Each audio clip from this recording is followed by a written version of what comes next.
જ્યારે આપણે કોઈ વિશાળ પર્વત ખળખળ વહેતી નદી કે કોઈ અફાટ રણ જોઈએ છીએ ત્યારે આપણને તેની ભૌતિક હાજરીનો તરત જ અહેસાસ થાય છે. બધું જ એકદમ નક્કર અને માપી શકાય તેવું લાગે છે, ખરું ને? હા, બિલકુલ. આપણે તેને સ્પર્શ કરી શકીએ છીએ, જોઈ શકીએ છીએ. બરાબર. પણ ખરેખર તો આ આખી પૃથ્વીનું સ્વરૂપ અને અહીંનું જીવન એક એવા પરિબળ પર નિર્ભર છે જેને આપણે પકડી શકતા નથી, નરી આંખે જોઈ પણ શકતા નથી. 100% સાચી વાત છે. એ અદૃશ્ય પરિબળ એટલે આપણું વાતાવરણ. સામાન્ય રીતે આપણે એવું માની લઈએ છીએ કે આપણી આસપાસ જે હવા છે તે માત્ર એક ખાલી જગ્યા છે. બરાબર. પરંતુ વાસ્તવમાં તે વાયુઓ, તાપમાન અને દબાણનું એક અત્યંત સક્રિય, સતત બદલાતું અને શક્તિશાળી એન્જિન છે. અને આજે અમારી પાસે આ નોંધો અને અભ્યાસ સામગ્રીનો એક મોટો થપ્પો છે. અને આજના આપણા આ ગહન અભ્યાસમાં આપણે આ જ અદૃશ્ય એન્જિનના રહસ્યો ખોલવાના છીએ. ખાસ કરીને ભૂગોળ અને આબોહવા વિજ્ઞાનના એવા સિદ્ધાંતો જે સ્પર્ધાત્મક પરીક્ષાઓની તૈયારી કરતા વિદ્યાર્થીઓ માટે અને દુનિયા કેવી રીતે કામ કરે છે તે જાણવા ઉત્સુક લોકો માટે ખૂબ જ ઉપયોગી છે. બિલકુલ. કારણ કે આ માત્ર પુસ્તકો પૂરતો સીમિત નથી. આ આપણા રોજિંદા જીવન અને પર્યાવરણ સાથે સીધું જોડાયેલું છે. હા, એટલે આજની આ ચર્ચાનો આપણો ઉદ્દેશ આ જટિલ ભૌગોલિક ખ્યાલોને માત્ર ગોખવાનો નથી, પણ આ બધી ઘટનાઓ કેવી રીતે અને શા માટે બને છે તેનું મગજમાં એક નકશાની જેમ સ્પષ્ટ ચિત્ર ઊભો કરવાનો છે. તો ચાલો આને વિગતવાર સમજીએ. ચોક્કસ. આ બધું સમજવા માટે સૌથી પહેલા આપણે પૃથ્વીના વાતાવરણ અને તાપમાનના મૂળભૂત માળખાને સમજવું પડે. કારણ કે જુઓ, બધી શરૂઆત ત્યાંથી જ થાય છે. બરાબર છે. આપણું વાતાવરણ મુખ્યત્વે 78% નાઇટ્રોજન, 21% ઓક્સિજન અને થોડા પ્રમાણમાં કાર્બન ડાયોક્સાઇડ જેવા ગ્રીનહાઉસ વાયુઓનું બનેલું છે. આ વાતાવરણને આપણે તાપમાનના આધારે અલગ અલગ સ્તરોમાં વહેંચીએ છીએ. હા, જે પેલા આવરણો હોય છે તે. Right, exactly. જેમાં પૃથ્વીની સપાટીથી સૌથી નજીકનું સ્તર ટ્રોપોસ્ફિયર એટલે કે ક્ષોભાવરણ અને તેની બરાબર ઉપર સ્ટ્રેટોસ્ફિયર એટલે કે સમતાપ આવરણ આવેલું છે. અહીં એક બહુ જ રસપ્રદ ડેટા છે જે આ અભ્યાસ સામગ્રીમાં આપેલો છે અને વારંવાર નજરઅંદાજ થઈ જાય છે. ટ્રોપોસ્ફિયરની ઊંચાઈ બધી જગ્યાએ સરખી નથી હોતી. હા, બિલકુલ નથી હોતી. ધ્રુવ પ્રદેશો પર તેની ઊંચાઈ માત્ર 8 કિલોમીટર છે, જ્યારે વિષુવવૃત્ત પર તે 18 કિલોમીટર જેટલી ઊંચાઈ ધરાવે છે. એટલે જો આપણે કલ્પના કરીએ તો આપણી પૃથ્વી પર ઓઢાડેલો આ હવાનો ધાબળો વિષુવવૃત્ત પર ડબલ કરતાં પણ વધુ જાડો છે. આવું કેમ? હું આ પાછળનું કારણ સમજવા માંગતી હતી. જુઓ, તેની પાછળ સીધું વિજ્ઞાન છે. સૂર્યની ગરમી અને હવાનું વિસ્તરણ. વિષુવવૃત્ત પર આખું વર્ષ સૂર્યના કિરણો સીધા પડે છે. સપાટી અત્યંત ગરમ થવાથી તેની સંપર્કમાં રહેલી હવા પણ ગરમ થાય છે. અને ગરમ હવા વજનમાં હલકી હોય છે, બરાબર? હા, એક્ઝેક્ટલી. ગરમ હવા વજનમાં હલકી બને છે અને પ્રસરણ પામે છે. આથી વિષુવવૃત્ત પર હવા ગરમ થઈને છેક 18 કિલોમીટરની ઊંચાઈ સુધી ધકેલાય છે. ઓહ, સમજાયું. જ્યારે ધ્રુવો પર હવા એકદમ ઠંડી અને ભારે હોવાથી તે સંકોચાઈને નીચે જ રહે છે. તેથી ત્યાં આ સ્તર માત્ર 8 કિલોમીટર પૂરતું સીમિત રહે છે. અને અહીં યાદ રાખવા જેવી બાબત એ છે કે આપણું તમામ હવામાન, વાદળો બનવા, વરસાદ પડવો, વીજળી થવી, આ બધું જ માત્ર આ ટ્રોપોસ્ફિયરની અંદર જ થાય છે. એટલે કે આપણે જે પણ હવામાનનો અનુભવ કરીએ છીએ તે આ સૌથી નીચેના સ્તરમાં જ થાય છે, બરાબર? અને ટ્રોપોસ્ફિયરમાં એક બીજો નિયમ પણ કામ કરે છે જેને સામાન્ય હ્રાસ દર અથવા નોર્મલ લેપ્સ રેટ કહેવાય છે. હા, નોર્મલ લેપ્સ રેટ. સાદી ભાષામાં કહીએ તો જેમ જેમ આપણે જમીનથી ઉપર આકાશ તરફ જઈએ તેમ તેમ તાપમાન ઘટતું જાય છે. દર 1 કિલોમીટરની ઊંચાઈએ તાપમાનમાં આશરે 5 થી 6 ડિગ્રી સેલ્સિયસનો ઘટાડો થાય છે. પણ મને અહીં એક પ્રશ્ન થાય છે. હા, પૂછો ને. અભ્યાસ સામગ્રીમાં તાપમાનનો વિપર્યય એટલે કે ટેમ્પરેચર ઇન્વર્ઝનનો ઉલ્લેખ છે, જેમાં એવું બને છે કે ઉપર જઈએ તેમ તાપમાન ઘટવાના બદલે વધવા લાગે છે. આ તો પાયાના નિયમની એકદમ વિરુદ્ધ લાગે છે. આવું ક્યારે અને કેવી રીતે બની શકે? અહીં સૌથી આશ્ચર્યજનક બાબત એ છે કે આ ખરેખર બને છે. આ એક અત્યંત મહત્વની ભૌગોલિક ઘટના છે. ખાસ કરીને શિયાળામાં પર્વતીય ખીણ પ્રદેશોમાં આ સ્પષ્ટ જોવા મળે છે. ખીણ પ્રદેશોમાં? કઈ રીતે? જુઓ, હું સમજાવું. સામાન્ય રીતે જમીન સૂર્યની ગરમીથી ગરમ થાય છે અને તે ગરમી હવાને આપે છે. પણ શિયાળાની લાંબી રાતોમાં જ્યારે આકાશમાં વાદળો ન હોય ત્યારે જમીન ખૂબ જ ઝડપથી પોતાની ગરમી અંતરિક્ષમાં ફેંકી દે છે. અચ્છા, વાદળો ન હોય એટલે ગરમી રોકાતી નથી. બિલકુલ. આ પ્રક્રિયાને રેડિયેશનલ કુલિંગ કહેવાય છે. રાત પૂરી થવા આવે ત્યાં સુધીમાં જમીન બરફ જેવી ઠંડી થઈ જાય છે. પરિણામે જમીનના સીધા સંપર્કમાં રહેલું હવાનું સૌથી નીચેનું સ્તર પણ અત્યંત ઠંડુ પડી જાય છે. એક મિનિટ, આ પચાવવું થોડું અઘરું છે. વિજ્ઞાન તો એવું કહે છે કે ગરમ હવા હળવી હોય અને ઉપર જાય. તો પછી ખીણમાં ગરમ હવા નીચે કેમ નથી રહેતી? ત્યાં જ ફ્લુઇડ ડાયનામિક્સ એટલે કે પ્રવાહી અને વાયુઓનું વિજ્ઞાન કામ કરે છે. ઠંડી હવા અત્યંત ઘટ્ટ અને ભારે હોય છે. પર્વતીય વિસ્તારોમાં પર્વતના ઢોળાવ પર રહેલી આ ભારે અને ઠંડી હવા ગુરુત્વાકર્ષણને કારણે પાણીની જેમ ધીમે ધીમે નીચે તરફ વહે છે. ઓહ, એટલે તે ઢોળાવ પરથી સરકીને નીચે જાય છે. હા, અને ખીણના તળિયે ભેગી થાય છે. જ્યારે દિવસ દરમિયાન ગરમ થયેલી સાપેક્ષ રીતે હળવી હવા આ ઠંડી હવાના પુલની ઉપર ધકેલાઈ જાય છે. વાહ, એટલે જમીન પર અત્યંત ઠંડી હવા છે અને તેની બરાબર ઉપર ગરમ હવાનું સ્તર છે. એક્ઝેક્ટલી. આ જ કારણે ખીણમાં એક તાપમાનનો વિપર્ય રચાય છે. ગરમ હવાનું સ્તર એક ઢાંકણ જેવું કામ કરે છે. તે નીચેની ઠંડી હવાને ઉપર ભળવા દેતું નથી. અરે, હવે મને સમજાયું. આ જ કારણ છે કે દિલ્હી જેવા શહેરોમાં કે ઔદ્યોગિક ખીણોમાં વાહનોનો ધુમાડો અને પ્રદૂષણ શિયાળામાં આ ગરમ હવાના ઢાંકણ નીચે જકડાઈ જાય છે, જેને આપણે સ્મોગ કહીએ છીએ. જ્યાં સુધી સૂર્ય ફરીથી જમીનને ગરમ ન કરે ત્યાં સુધી આ સ્મોગ હટતો નથી. આ ખરેખર સમજવા જેવું છે. એટલે કે તાપમાનના આ તફાવતો જ હવામાં હલચલ મચાવે છે. હવે આ જ તાપમાનના તફાવતને જો આપણે વૈશ્વિક સ્તરે જોઈએ તો તે હવાનું દબાણ નક્કી કરે છે. દબાણ પટ્ટાઓ. જ્યાં અત્યંત ગરમી હોય ત્યાં હવા ગરમ થઈને ઉપર ઉઠે છે અને સપાટી પર નિમ્ન દબાણ લો પ્રેશર ઊભું કરે છે. અને જ્યાં હવા ઠંડી થઈને નીચે બેસે છે ત્યાં સપાટી પર ઉચ્ચ દબાણ એટલે કે હાઈ પ્રેશર સર્જાય છે. પવન બીજું કંઈ નથી પણ આ ઉચ્ચ દબાણથી નિમ્ન દબાણ તરફ દોડતી હવા જ છે. બિલકુલ સાચી વાત. જો આપણે આને મોટા ચિત્ર સાથે જોડીએ તો આખા પૃથ્વીના ગોળા પર હવાના દબાણના આવા કુલ 7 મુખ્ય પટ્ટાઓ આવેલા છે. અને આ પટ્ટાઓ જ નક્કી કરે છે કે દુનિયાના કયા ખૂણે વરસાદ પડશે અને ક્યાં ભયંકર રણ હશે. આમાં સૌથી વિચિત્ર અને રસપ્રદ છે ડોલ્ડ્રમ્સ એટલે કે વિષુવવૃત્તીય નિમ્ન દબાણ પટ્ટો. આ પટ્ટો 0 થી 5 ડિગ્રી ઉત્તર અને દક્ષિણ અક્ષાંશ વચ્ચે આવેલો છે. અહીં સૂર્યની ભયંકર ગરમીને કારણે હવા સતત ગરમ થઈને સીધી ઉપર જ ઉઠે છે. પરિણામે અહીં જમીન સપાટી પર કોઈ આડો પવન વાતો જ નથી. વાતાવરણ એકદમ શાંત અને નીરવ હોય છે. પવનની ગતિ લગભગ શૂન્ય હોય છે. જરા કલ્પના કરો, પ્રાચીન સમયમાં જ્યારે વાહનોમાં એન્જિન ન હતા અને તે માત્ર સળ અને પવનની તાકાતથી ચાલતા, ત્યારે ખલાસીઓ ભૂલથી આ વિસ્તારમાં આવી જતા તો અઠવાડિયાઓ સુધી સમુદ્રની વચ્ચે જ ફસાઈ જતા હતા. તેમને વાહનને ધક્કો મારવા પવન જ નહોતો મળતો. તે ખલાસીઓ માટે ખરેખર એક દુસ્વપ્ન સમાન હતું. હવે વિષુવવૃત્ત પરથી જે હવા આકાશમાં ઉપર ગઈ છે તે ટ્રોપોસ્ફિયરની ટોચ પર પહોંચીને બંને ધ્રુવો તરફ ફંટાય છે. હા, તે સીધી ઉપર જતી નથી રહેતી. બરાબર. ઉપર જતા તે હવા ઠંડી અને ભારે થાય છે અને આખરે 30 થી 35 ડિગ્રી અક્ષાંશ પર નીચે પૃથ્વીની સપાટી પર પાછી બેસે છે. વાતાવરણમાં ઉપરથી હવાને નીચે બેસવાની આ પ્રક્રિયાને સબસિડન્સ કહેવાય છે. ઓકે. નીચે બેસતી આ વિશાળ હવા સપાટી પર અત્યંત ઉચ્ચ દબાણ ઊભું કરે છે અને હવાને એકદમ સૂકી બનાવી દે છે. દુનિયાના મોટાભાગના ગરમ રણ જેમ કે આફ્રિકાનું સહારાનું રણ આજ 30 થી 35 ડિગ્રી અક્ષાંશ પર આવેલા છે. આ પટ્ટાને હોર્સ લેટિટ્યુડ્સ કહેવાય છે. આનું નામ બહુ વિચિત્ર છે, હોર્સ લેટિટ્યુડ્સ. મને આ વાંચીને જ પ્રશ્ન થયો હતો કે શું આનું ખરેખર ઘોડાઓ સાથે કોઈ કનેક્શન છે? હા, આની પાછળ એક બહુ જ રસપ્રદ ઐતિહાસિક કારણ છે. પ્રાચીન સમયમાં સ્પેનિશ વેપારીઓ પોતાના વાહનોમાં ઘોડાઓ ભરીને એટલાન્ટિક મહાસાગર પાર કરતા હતા. અચ્છા. જ્યારે તેમના વાહનો આ 30 ડિગ્રી અક્ષાંશવાળા વિસ્તારમાં પહોંચતા ત્યારે ફરીથી પવનની ગેરહાજરી અને ઊંચા દબાણને કારણે વાહનો દિવસો સુધી અટવાઈ જતા. પીવાનું પાણી અને ખોરાક બચાવવા તેમજ વાહનનું વજન ઘટાડવા માટે ખલાસીઓ મજબૂર થઈને જીવતા ઘોડાઓને દરિયામાં ફેંકી દેતા હતા. બાપરે, આ તો ખૂબ જ કરુણ ઘટના કહેવાય. હા, અને આ કરુણ ઘટનાઓને કારણે જ આ વિસ્તારનું નામ હોર્સ લેટિટ્યુડ્સ પડી ગયું. એ ખરેખર ભયાનક હતું. પણ તેનાથી આ દબાણ પટ્ટાઓની તાકાત સમજાય છે.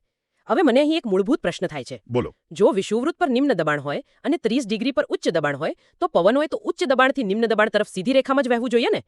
એટલે કે એકદમ શોર્ટકટ લઈને સીધા ટાર્ગેટ પર. તો પછી આ પવનો નકશામાં ગોળ ગોળ ફરતા કેમ દેખાય છે? આ બહુ જ સરસ પ્રશ્ન છે. જો પૃથ્વી એક જગ્યાએ સ્થિર ઊભી હોત તો પવનો બિલકુલ સીધા જ જાત.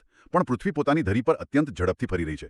કલ્પના કરો કે એક ગોળ ફરતી ચકદોડમાં સામસામે બે લોકો બેઠા છે અને એક વ્યક્તિ બીજાને સીધી રેખામાં દડો ફેંકે છે. હા, હું સમજી શકું છું કે દડો સીધો સામેવાળાના હાથમાં નહીં જાય. બરાબર. કારણ કે જ્યાં સુધી દડો સામે પહોંચશે ત્યાં સુધીમાં પેલી વ્યક્તિ ચકડોળની ગતિને કારણે આગળ જતી રહી હશે. એટલે ફેંકનારને એવું લાગશે કે દડો હવામાં વળાંક લઈ રહ્યો છે. એક્ઝેક્ટલી. પૃથ્વી પર પવન સાથે બરાબર આવું જ થાય છે. પૃથ્વીના પરિભ્રમણને કારણે ઊભી થતી આ વળાંક લેવડાવતી અસરને જ કોરિયોલિસ ફોર્સ કહે છે. આ ફોર્સ કોઈ સાચું બળ નથી પણ પૃથ્વીના ફરવાને કારણે ઊભો થતો આભાસ છે. અચ્છા, એટલે તે આભાસી બળ છે. હા, આ જ કોરિયોલિસ ફોર્સ પવનોને સીધા જવા દેવાને બદલે ઉત્તર ગોળાર્ધમાં તેમની જમણી બાજુ અને દક્ષિણ ગોળાર્ધમાં તેમની ડાબી બાજુ ફંટાવી દે છે. આ કોરિયોલિસ ફોર્સનું મિકેનિઝમ ખરેખર અદ્ભુત છે. વૈશ્વિક પવનોની આ ભવ્ય સિસ્ટમની વાત તો થઈ, પણ અહીંથી વાત ખરેખર ખૂબ રસપ્રદ બને છે જ્યારે આપણે આને સ્થાનિક સ્તરે જોઈએ છીએ. હા, લોકલ વિન્ડ્સ. આ વિશાળ પવનોની અંદર કેટલાક નાના સ્થાનિક પવનો પણ વહે છે જે ચોક્કસ વિસ્તારોમાં ચોક્કસ ઋતુમાં જ વાય છે. આ પવનો સીધા ખેડૂતો અને આપણા રોજિંદા જીવનને અસર કરે છે. જો આપણે ભારતનું ઉદાહરણ લઈએ તો ઉત્તર ભારતમાં ઉનાળામાં લૂ વાય છે. આ એટલો ગરમ અને સૂકો પવન છે કે તે શરીરમાંથી પાણી ખેંચી લે છે અને ગંભીર હીટસ્ટ્રોકનું કારણ બને છે. બરાબર છે. અને જો ભારતની અંદર જ આપણે થોડા દક્ષિણમાં જઈએ તો કેરળ અને કર્ણાટકમાં ચોમાસા પહેલા એક અલગ જ પવન અને હળવો વરસાદ જોવા મળે છે જેને આપણે મેંગો શાવર્સ અથવા બ્લોઝમ શાવર્સ કહીએ છીએ. ઓહ, આ તો મેં સાંભળ્યું છે. હા, ઉનાળાની સખત ગરમીને કારણે સ્થાનિક નિમ્ન દબાણ સર્જાય છે જે સમુદ્ર પરથી ભેજવાળી હવા ખેંચી લાવે છે. આ વરસાદ કેરીને સમયસર પકવવામાં અને કોફીના બગીચાઓમાં ફૂલ ખીલવવામાં અત્યંત મદદરૂપ થાય છે. એટલે જ એને મેંગો શાવર્સ કહે છે. દુનિયાભરમાં આવા ઘણા ઉદાહરણો છે. ઉત્તર અમેરિકાના રોકી પર્વતોમાં એક પવન વાય છે જેને ચિનુક કહેવાય છે. તેનું નામ જ સ્નો ઈટર એટલે કે બરફ ખાનાર છે. તે ગણતરીના કલાકોમાં આખો બરફ ઓગાળી શકે છે. પણ પર્વત પરથી આવતો પવન આટલો ગરમ કેવી રીતે હોઈ શકે? અહીં એડિયાબેટિક હીટિંગનો સિદ્ધાંત કામ કરે છે. હું સમજાવું. જ્યારે હવા પર્વત ઓળંગીને નીચે ઢોળાવ પર ઉતરે છે ત્યારે નીચે આવતા તેના પર વાતાવરણનું દબાણ વધે છે. કારણ કે નીચે હવા જાડી હોય છે. બિલકુલ. દબાણ વધવાથી હવા સંકોચાય છે અને વિજ્ઞાનનો એ નિયમ છે કે જ્યારે ગેસ સંકોચાય ત્યારે તે ગરમી પેદા કરે છે. આથી નીચે ઉતરતી હવા અત્યંત ગરમ અને સૂકી બની જાય છે, જે બરફને પાણીમાં ફેરવ્યા વિના સીધો જ વરાળ બનાવીને ઉડાડી દે છે. વાહ, સંકોચનની ગરમી. આવો જ એક બીજો પવન આફ્રિકાના સહારાના રણમાં વાય છે, હર્મટન. અને સૌથી આશ્ચર્યની વાત એ છે કે આ સૂકા અને ધૂળથી ભરેલા પવનને પશ્ચિમ આફ્રિકાના લોકો ધ ડોક્ટર કહે છે. કોઈ પવનને ડોક્ટર કેમ કહી શકે? કારણ કે પશ્ચિમ આફ્રિકાનો કિનારો વિષુવવૃત્તની બહુ નજીક છે. તેથી ત્યાં આખું વર્ષ અસહ્ય ભેજ અને ગરમી રહે છે. પરસેવો સુકાતો જ નથી અને રોગચાળો ફેલાય છે. પણ જ્યારે સહારાના રણ પરથી આ હર્મટન પવન ત્યાં પહોંચે છે ત્યારે તે એકદમ સૂકો હોવાથી હવામાં રહેલો બધો જ ભેજ શોષી લે છે. ઓહ, એટલે ભેજ ખેંચાઈ જાય છે. હા, અચાનક વાતાવરણ ખુશનુમા બની જાય છે, પરસેવો સુકાવા લાગે છે અને લોકોને બીમારીઓથી રાહત મળે છે, જાણે કોઈ ડોક્ટરે ઇલાજ કરી દીધો હોય. આ સ્થાનિક પવનોનું વિજ્ઞાન ખરેખર રોમાંચક છે. અત્યાર સુધી આપણે તાપમાન, દબાણ અને પવનોની વાત કરી. પણ જ્યારે આખી આ સિસ્ટમ અત્યંત આક્રમક બને છે ત્યારે ચક્રવાત એટલે કે વાવાઝોડા જન્મે છે. પણ અહીં એક મોટો પ્રશ્ન એ છે કે શું દુનિયાના બધા વાવાઝોડા એક સરખા હોય છે? ભારતને અસર કરતા વાવાઝોડા અને અમેરિકા કે યુરોપમાં આવતા વાવાઝોડામાં શું તફાવત છે? જો, આ બંને વચ્ચે આસમાન જમીનનો તફાવત છે. મુખ્યત્વે બે પ્રકારના ચક્રવાત હોય છે: ઉષ્ણકટિબંધીય એટલે કે ટ્રોપિકલ ચક્રવાત અને સમશીતોષ્ણ એટલે કે ટેમ્પરેટ ચક્રવાત. હા. ઉષ્ણકટિબંધીય ચક્રવાત કર્કવૃત્ત અને મકરવૃત્ત વચ્ચેના ગરમ મહાસાગરો પર બને છે. તેને બનવા માટે સમુદ્રની સપાટીનું તાપમાન ઓછામાં ઓછું 27 ડિગ્રી સેલ્સિયસ હોવું જરૂરી છે. ભારત પર ત્રાટકતા મોટાભાગના વિનાશક વાવાઝોડા આ જ કેટેગરીમાં આવે છે. તો આ વાવાઝોડાને આટલી ભયંકર તાકાત ક્યાંથી મળે છે? તેનું એન્જિન કેવી રીતે કામ કરે છે? તેનું એન્જિન છે ઘનીભવનની ગુપ્ત ઉષ્મા એટલે કે લેટન્ટ હીટ ઓફ કન્ડેન્સેશન. અચ્છા, એ કઈ રીતે કામ કરે છે? અને બરાબર સમજીએ. જ્યારે સૂર્ય સમુદ્રના પાણીને ગરમ કરે છે ત્યારે પાણી વરાળમાં ફેરવાય છે. આ વરાળ પોતાની અંદર સૂર્યની પ્રચંડ ગરમી છુપાવીને રાખે છે. જ્યારે આ ગરમ અને ભેજવાળી હવા આકાશમાં ઉપર જાય છે ત્યારે તે ઠંડી પડીને ફરીથી પાણીના ટીપા કે વાદળોમાં ફેરવાય છે. બરાબર. વિજ્ઞાનનો નિયમ છે કે જ્યારે વરાળ ફરીથી પાણી બને ત્યારે તે પોતાની અંદર છુપાયેલી બધી જ ગરમી વાતાવરણમાં મુક્ત કરે છે.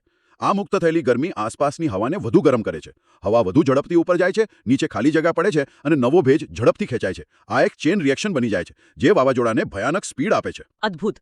એટલે જ જ્યારે આ વાવાઝોડા જમીન પર આવે છે ત્યારે તેમને સમુદ્રમાંથી મળતો ભેજનો સપ્લાય બંધ થઈ જાય છે અને તેમનું એન્જિન બંધ પડી જાય છે. બિલકુલ સાચું. પણ આ વાવાઝોડાની રચનામાં મને એક વસ્તુ હજુ પણ ગૂંચવે છે. આપણે સાંભળીએ છીએ કે ભયાનક વાવાઝોડાની બરાબર મધ્યમાં તેના કેન્દ્રમાં એક આંખ હોય છે, આઈ ઓફ ધ સાયક્લોન. અને એવું કહેવાય છે કે આ આંખમાં વાતાવરણ એકદમ શાંત હોય છે. આ તો કોઈ જાદુ જેવું લાગે છે. હા, સાંભળવામાં એવું જ લાગે. જો આજુબાજુ 200 કિલોમીટરની ઝડપે પવનો ફૂંકાતા હોય અને વિનાશ વેરાતો હોય તો બરાબર વચ્ચે એકદમ શાંતિ અને સ્વચ્છ આકાશ કેવી રીતે હોઈ શકે? આની પાછળ સેન્ટ્રીફ્યુગલ ફોર્સ એટલે કે કેન્દ્ર ત્યાગી બળ કામ કરે છે. કલ્પના કરો કે તમે એક ડોલમાં પાણી ભરીને તેને ગોળ ગોળ ખૂબ ઝડપથી ફેરવો છો. તમે જોશો કે પાણી ડોલની કિનારીઓ તરફ ધકેલાશે અને વચ્ચે એક ખાડો પડી જશે. પાણી વચ્ચે નહીં જઈ શકે. હા, વચ્ચે એક ભમરી જેવું બની જાય છે. વાવાઝોડામાં પણ આવું જ થાય છે. પવનો કેન્દ્ર તરફ ધસી રહ્યા હોય છે પણ કોરિયોલિસ ફોર્સના કારણે તે એટલી ઝડપથી ગોળ ફરવા લાગે છે કે તે બરાબર કેન્દ્ર સુધી પહોંચી જ નથી શકતા. પરિણામે વચ્ચે ખાલી નળાકાર જગ્યા બની જાય છે. અચ્છા, એટલે પવનો વચ્ચે પહોંચતા જ નથી. હા, અને આ ખાલીપો ભરવા માટે છેક ઉપરના વાતાવરણમાંથી એકદમ સૂકી અને શાંત હવા ધીમે ધીમે નીચે ઉતરે છે. એટલે જ વાવાઝોડાની આંખમાં વરસાદ નથી હોતો અને પવનો એકદમ શાંત હોય છે. ખરેખર કુદરતનું આ મિકેનિઝમ અકલ્પનીય છે. અને પેલા બીજા પ્રકારના ચક્રવાત એટલે કે સમશીતોષ્ણ ચક્રવાત વિશે શું? તે 35 થી 65 ડિગ્રી અક્ષાંશ વચ્ચે બને છે. આ વાવાઝોડા સમુદ્રની ગરમીથી નથી બનતા, પરંતુ બે સંપૂર્ણપણે વિરુદ્ધ પ્રકારની હવા, એક ગરમ હવાનો જથ્થો અને એક અત્યંત ઠંડી હવાનો જથ્થો, જ્યારે એકબીજા સાથે ટકરાય છે ત્યારે બને છે. બે અલગ તાપમાનવાળી હવા ટકરાય ત્યારે. હા, અને આ ટકરાવની સપાટીને ફ્રન્ટ્સ કહેવાય છે. આ ચક્રવાત પશ્ચિમથી પૂર્વ તરફ ગતિ કરે છે. ભારત માટે તેનું બહુ મોટું આર્થિક મહત્વ છે. શિયાળામાં ભૂમધ્ય સમુદ્ર પરથી ઉદ્ભવતા આ ચક્રવાતો ભારતના વાયવ્ય ભાગમાં પહોંચે છે, જેને આપણે વેસ્ટર્ન ડિસ્ટર્બન્સ કહીએ છીએ. ઓહ, આ તો ન્યૂઝમાં બહુ સાંભળવા મળે છે. બિલકુલ. આ ઉત્તર પશ્ચિમ ભારતમાં ધીમો અને હળવો વરસાદ લાવે છે, જે ઘઉં જેવા રવિ પાક માટે અમૃત સમાન છે. એટલે એક પ્રકારમાં ચક્રવાત વિનાશ લાવે છે અને બીજા પ્રકારના ચક્રવાત આપણા પાક માટે જીવાદોરી સમાન છે. આ બધી ચર્ચા પરથી એક મહત્વનો અને કદાચ સૌથી મોટો પ્રશ્ન ઊભો થાય છે. હા, કયો પ્રશ્ન? વિષુવવૃત્ત પર તો આખું વર્ષ સખત ગરમી હોય છે. ત્યાં વિશાળ મહાસાગરો છે અને પાણીનું તાપમાન હંમેશા 27 ડિગ્રીથી ઉપર હોય છે. તો પછી વિષુવવૃત્તની બરાબર ઉપર વાવાઝોડા કેમ નથી આવતા? ત્યાં તો વાવાઝોડાનું પરફેક્ટ એન્જિન હાજર છે. આનાથી એક મહત્વપૂર્ણ પ્રશ્ન ઊભો થાય છે. અને આજ તો ભૂગોળની મજા છે. બધું જ હાજર છે સિવાય કે સ્પાર્ક પ્લગ. આપણે અગાઉ કોરિયોલિસ ફોર્સની વાત કરી હતી, જે પવનોને વળાંક આપીને ગોળ ફેરવે છે. વિષુવવૃત્ત પર આ કોરિયોલિસ ફોર્સ બિલકુલ શૂન્ય હોય છે. શૂન્ય?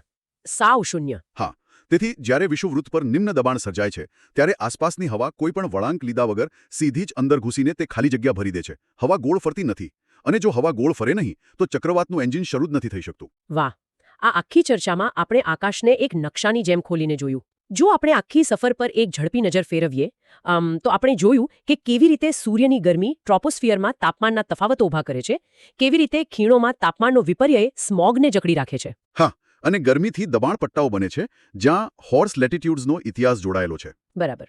આ દબાણ પવનોને જન્મ આપે છે અને કોરિયોલિસ ફોર્સ તેમને ગોળ ફેરવે છે. આપણે ચિનુકના બરફ ઓગાળવાના જાદુથી લઈને ઉષ્ણકટિબંધીય ચક્રવાતની આંખ પાછળના સેન્ટ્રીફ્યુગલ ફોર્સ સુધીનું વિજ્ઞાન સમજ્યા. બિલકુલ. તાપમાનથી લઈને વિનાશક વાવાઝોડા સુધીની આ એક અવિરત ચેન છે જે કુદરતના ભૌતિકશાસ્ત્રના નિયમો પર ચાલે છે. તો આ બધાનો અર્થ શું છે? શા માટે આપણે આ અદૃશ્ય એન્જિનને આટલી ઊંડાણથી સમજવું જોઈએ?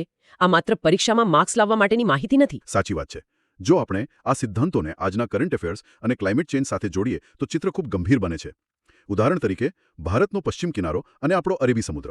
ઐતિહાસિક રીતે બંગાળની ખાડીની સરખામણીમાં અરેબી સમુદ્ર વધુ ઠંડો અને શાંત રહેતો હતો. ત્યાં 27 ડિગ્રીનું તાપમાન ભાગ્યે જ પહોંચતું. હા, પહેલા વાવાઝોડા બંગાળની ખાડીમાં જ આવતા. એક્ઝેક્ટલી. પરંતુ ગ્લોબલ વોર્મિંગના કારણે હવે અરબી સમુદ્રનું તાપમાન ઝડપથી વધી રહ્યું છે. પરિણામે ગુજરાત અને મહારાષ્ટ્રના કિનારે વિનાશક વાવાઝોડા બનવાની અને ત્રાટકવાની ઘટનાઓ ભયજનક રીતે વધી ગઈ છે. આ જ્ઞાન ખરેખર આંખ ઉગાડનારું છે. આ ચર્ચાના અંતે એક વિચારવા જેવો મુદ્દો એ ઊભો થાય છે કે જો અરબી સમુદ્ર આ જ રીતે ગરમ થતો રહેશે અને ઉષ્ણકટિબંધીય ચક્રવાતોની તાકાત વધતી જ રહેશે તો શું આવનારી સદીમાં મુંબઈ કે સુરત જેવા આપણા મુખ્ય આર્થિક શહેરોની ભૌગોલિક અને આર્થિક ઇકોસિસ્ટમ કાયમ માટે બદલાઈ જશે? એ બહુ મોટો પ્રશ્ન છે. શું આપણું ઇન્ફ્રાસ્ટ્રક્ચર આ વારંવાર આવનારા તોફાનોના નવા નોર્મલનો સામનો કરવા માટે તૈયાર છે? આપણે જે અદૃશ્ય કવચ પર આંખ બંધ કરીને નિર્ભર છીએ તે હવે ઝડપથી બદલાઈ રહ્યું છે. આના પર જરૂર વિચાર થવો જોઈએ. આજના આ વિશ્લેષણમાં જોડાવા બદલ ખૂબ ખૂબ આભાર. ભવિષ્યમાં આવા જટિલ વિષયોના પડળ ઉખેડવા આપણે ફરી મળીશું. ત્યાં સુધી આપણી આસપાસના વિશ્વને અને તેના અદૃશ્ય પરિબળોને સમજવાની આ સફર ચાલુ રાખીશું. જોવા બદલ આભાર.